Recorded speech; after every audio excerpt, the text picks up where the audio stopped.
नमस्कार, vastu solution India में आपका हार्दिक स्वागत, अभिनंदन।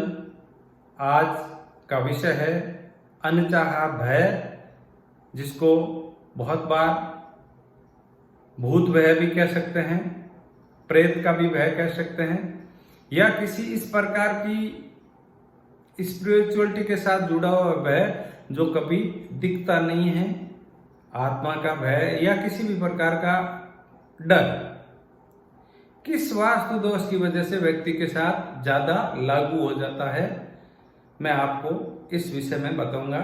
चाहे आप इन बातों को माने या न माने, मैं ये नहीं कह रहा हूं कि प्रेत होते हैं या नहीं होते, ये मेरे कहने का कतई विषय नहीं है, लेकिन बहुत जगह ऐसा पाया जाता है या देखा जाता है कि फला जगह पे दोष होने से फला प्रकार की प्रतिक्रियाएं घरों में व्यक्त की जाती है।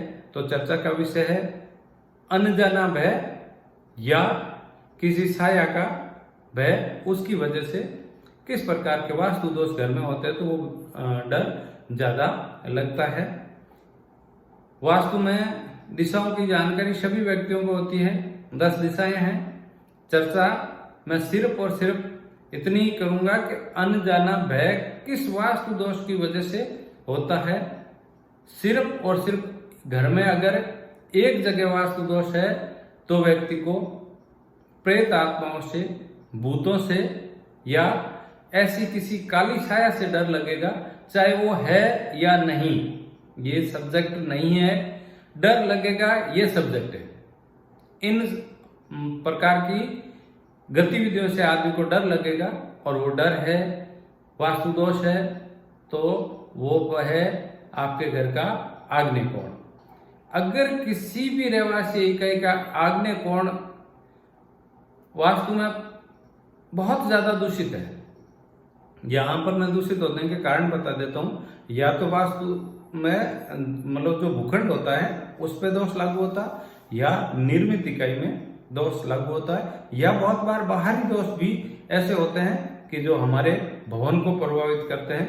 सबसे पहले बता दूं बाहरी दोष।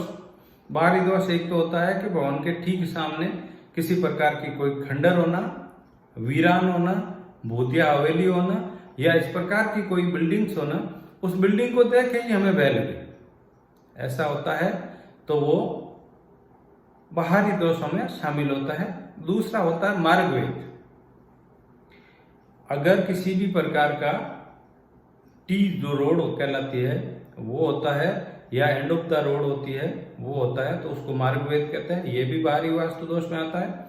या किसी भी प्रकार का स्थूल दोष होता है, ऐसी कोई इकाई, ऐसी कोई आकृति जो घर के ठीक सामने है और बार बार वो इंडिकेट कर रही है घर के अपने मन को विचलित करने वाली आकृति अगर घर के सामने है तो भी बाहरी दोष शामिल होंगे। और ये तीनों ही दोष चर्चा कर रहे हैं अग्निकोण का।